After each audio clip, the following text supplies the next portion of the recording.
Hello and welcome to my summary of Healthy Masters, the conference that brings together the most remarkable leaders in health and longevity. So in my summary, I am going to talk about a vision of the future, challenges ahead, and some solutions as they have been discussed during that conference over the last 2 days.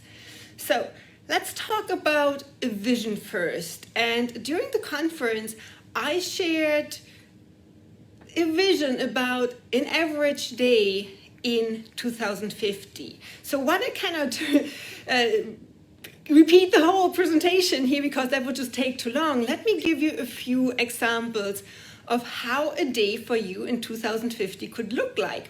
So imagine in the morning when you get up, you go to the toilet. And your toilet, while you're just sitting there and doing your stuff, the toilet checks your biomarkers in your urine, it checks your stool, and it checks all the biomarkers that it gets through the skin as you're sitting on the toilet seat. Then you go into the bathroom, you look into a smart mirror, and you're standing on a smart bath mat. And while you're looking at yourself and admiring yourself and just like, wow, I'm not looking a day over 25, and how far has rejuvenative medicine come over the last decades? Your mirror and your scale are actually checking you out, and they're checking, okay, what is going on? Is there maybe an imbalance in the posture? Is she stressed today? What is going on? And all those data from the toilet and from the mirrors, the mat, etc., they're being, for instance, sent to your kitchen chef, your personal chef, Molly, saying, okay, there are some nutrients that you're missing at this time, right that day. And because Molly also knows what your schedule for the day is, Module creates the perfect smoothie for you in the morning with all the nutrients that you need right at that moment. Let me give you a different example. What about working, for instance? So let's say in the morning you have gotten dressed and everything. So one of the things that you're putting on is, it really feels almost like a second skin. It's super comfortable, but your clothes are actually also super smart. So there are loads of sensors in there, and you don't even realize that. They're just part of the fabric.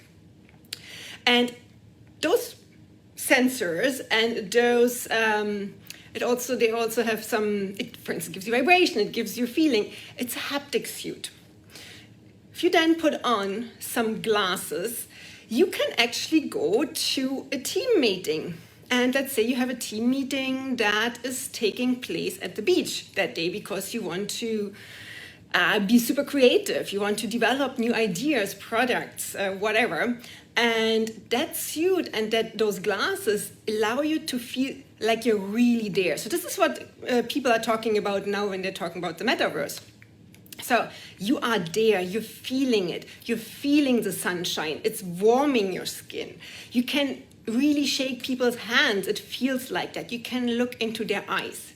So that's a vision that could well be true in 2050 or maybe much earlier. But there are a few challenges ahead, and they were pretty widely discussed actually throughout this conference. One of them is, as Chip Walter mentioned, most people actually deny their own death until they are dying. So we seem to have this built-in thing in our brain that's like, no, this is not going to happen. It's not going to happen to me. It's not going to happen for a while, so I don't really care.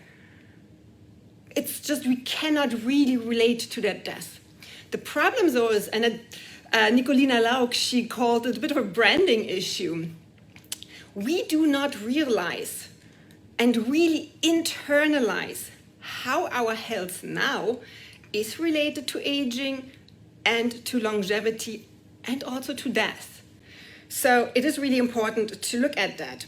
And it is really important for all of us to take more responsibility for our bodies right now because nobody else will. Nobody else will care about your issue or your issues until a little bit later. I come to that in a moment.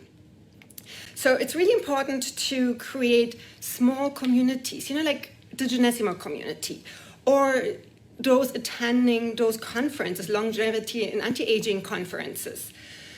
These are all small communities that we're building. And from those small communities, and also startups like at Web Summit that I attended.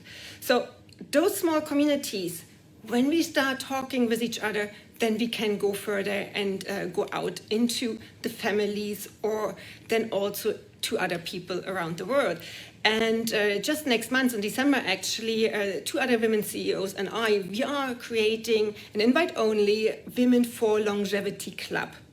So again, it's an opportunity to learn about the latest and greatest that is going on in the industry, so that we can really share the vision on one side, but also what we can do right now. So another issue that we have is right now we are living in what I call, and what other people call now as well, the sick care system. So we also, like what we hear outside is healthcare system, but it's not. It's not a healthcare system. It really is a sick care system, because nobody cares about you until you have a problem. People only care about you, like the healthcare, sick care system only cares about you when you have problems, when something needs to be repaired. So that's kind of like the Newtonian model in a way. And the problem is, by the time you have problems, these problems probably have accumulated for decades already. And trying to repair at that stage is very difficult and sometimes not even possible anymore. So, and like as Gordon Lauk said, it is often too late. And we really need to start getting in earlier. So one of the solutions there would be, okay, let's really focus more on prevention, starting as early as possible. That also means changing a bit in the education in schools, teaching kids of what they can do, how their body really looks like, what it is doing when they're eating, for instance, different things like processed foods. What is happening in the body? And what does that mean for the future? But it also means educating adults. It means really training physicians in prevention. It's changing insurance systems, etc. So there's a lot of stuff that has to happen in order to make that happen. But it's really, really important. And that's another issue, if you look at the cost of a sick care system, the current sick care systems, in comparison to a preventative health care system, it's actually quite impressive. So like, for instance, James from IET and Scott Livingston, they were talking about that exact topic. And you might want to ask yourself, what is more expensive over time? Trying to fix problems, trying to repair things, trying to work on symptoms so that you're staying alive, which is what's happening right now. Because a lot of the treatments that we are seeing right now don't particularly mean that we are living better as such. It's often, okay, yes, we are staying alive for longer, but what's the quality of life like? If you compare that with investing into preventative healthcare, into preventative treatments, into keeping you healthy from the outset and trying to avoid all those diseases, that makes a big difference. You will be feeling so much better. It is cheaper at the end of the day, because the current healthcare or sick care treatments, they're getting more and more expensive. If we invest some of that money into preventing those diseases happening in the first place, it is going to be much cheaper. Plus, each individual will actually feel better, the quality of life will be better, and also you will feel more productive. You will want to get more stuff done. And if you then live longer, which is not a must, but it's quite likely that if you're living healthy, that you also want to live a bit longer, then actually it's good for the economy as well. So there are many, many arguments for investing into prevention on an individual, but also on a societal level. So super, super important. But it is a big issue.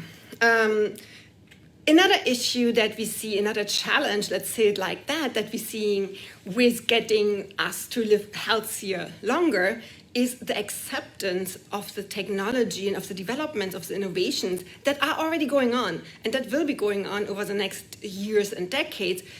The acceptance of them by professionals, by medical professionals, by other healthcare professionals, because, knowledge is changing every day. Every day, new information, new studies are being published. And even if a doctor would want to keep up, it's impossible. So using that information instead, as it is happening via artificial intelligence, for instance, and then the actual doctor becoming more of a coach, that makes so much more sense because he cannot know it all, but he will be needed in order to decide with you, with any patient, of what is really the thing that works well for you and who guides you in that journey. So, and that was also something that not just I pointed out during the conference, but also Odette Tonaye. Challenges, unfortunately, are still not over at that stage. We are in a very early stage of the longevity industry, if you want. So a question, until just a few years ago, we could not measure how we age. Yes, we could look a little bit, like in our faces. You can hear it from the voice. You can see how somebody moves. But does that really tell you exactly where somebody is, especially when we want to prevent, so when it's earlier in your life, when the damage has not gone to the extent where really there are big problems, where there are diseases? It has been very difficult. So a lot of stuff has been happening in that area. And as Alex Zavoronkov pointed out, for instance, there are a lot of aging clocks that have been developed and are still being developed in the industry. And we need to see, how can we use, for instance, those clocks in order to develop drugs and treatments. And Evelyn Biskup, for instance, she was also talking about aging clocks and how we can use them and ideally combine different aging clocks in order to get the most accurate picture of your current health and how does that compare to your overall aging process. Like, is it quicker? Is it slower? Is it just like basically your chronological age or not? And based on that, the right treatments can be developed, because depending on what is not in balance or it's not performing at its best in your body, you can change that. But there's no point in doing everything, like for instance, that's what's still happening in the supplement area, in the supplement industry. People take everything without knowing if that's actually good for them, if they help, which ones help, and which ones might actually be causing some problems because they're not right for them. So it's really measuring as absolute key. So at the end of the day, as Evelyn said, the idea is really to bring everybody back to their ideal, optimal biological age, which tends to be probably between 20 and 30 from a biological age point of view. Okay, so very quickly, a few promising treatments that have been mentioned during Healthy Masters. Gene therapy. You might have heard of Liz Parrish. She actually had gene therapies twice already. And the first one she had in 2016. So 5 years ago, at that stage, she was in her mid-40s. And her telomere age, for instance, just a word about telomere age. So like your telomeres, yes, they're super important and are an indicator of your health. But the telomere age is different in different pieces of your tissues and your organs. So you do need to measure the same one. And it is not clear at this stage if lengthening telomeres is actually a way to be younger, or if basically having longer telomeres is an effect of being biologically younger, of being younger. So in any case, so Liz, for instance, like when she started out in 2016, before her first gene therapy, her telomere length indicated that of a person in the mid-60s, even though she was just mid-40s. And then at this stage, right now, her telomere length age, if you want, actually is in the mid-20s. So her, let's call it telomere age for now, which is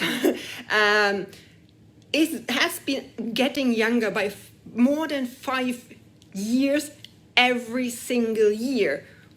So, and they also showed basically great success, like those gene therapies also showed great success in mice. So they had, for instance, they had more muscle, they lost weight, they lived longer, significantly longer, depending on the gene therapy.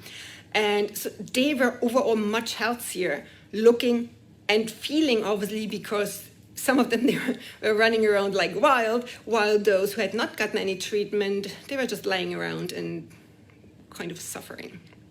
So not something you want.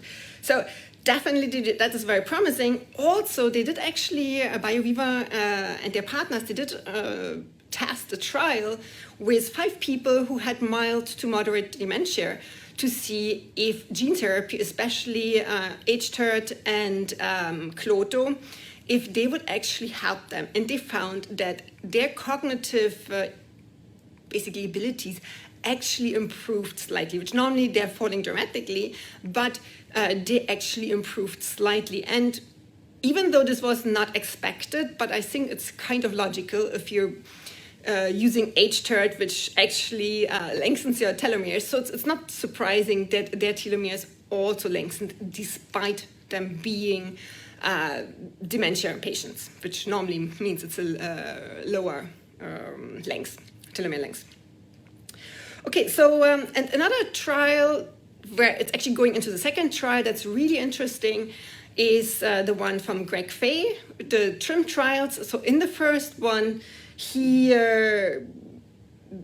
already showed that he could rejuvenate men. At this stage, they only tested men by 2 years, more than 2 years, 2.5 years, while they were aging 1 year. So it's kind of, that also gets already kind of a bit closer to, okay, basically stopping aging. I mean, it's not exactly working like that because it's not all the organs, but it goes in that direction. And they had one person who's actually participating in both trials. So in the first one, so the trial was 1 year long, where they got treatments, and they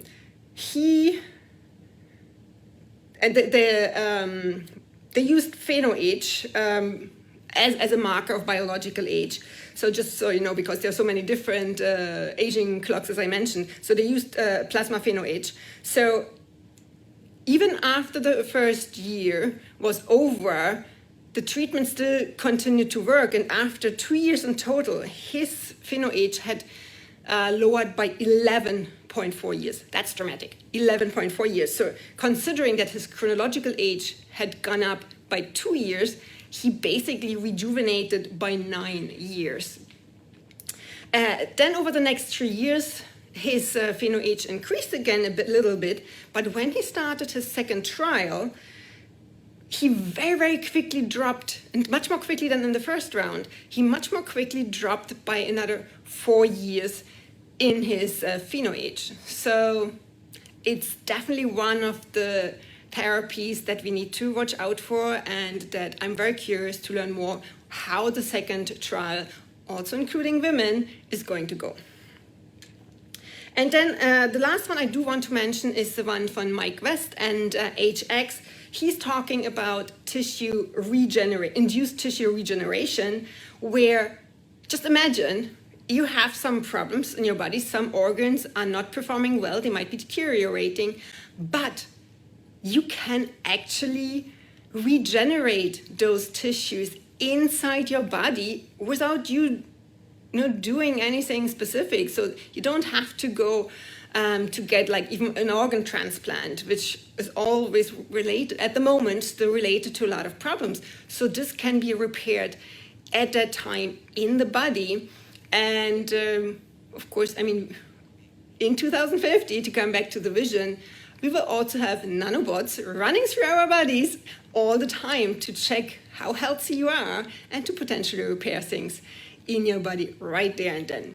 So I hope you learned a little bit and enjoyed the summary, and please do look after yourself and prevent all those diseases. You do not want them. See you. Bye-bye.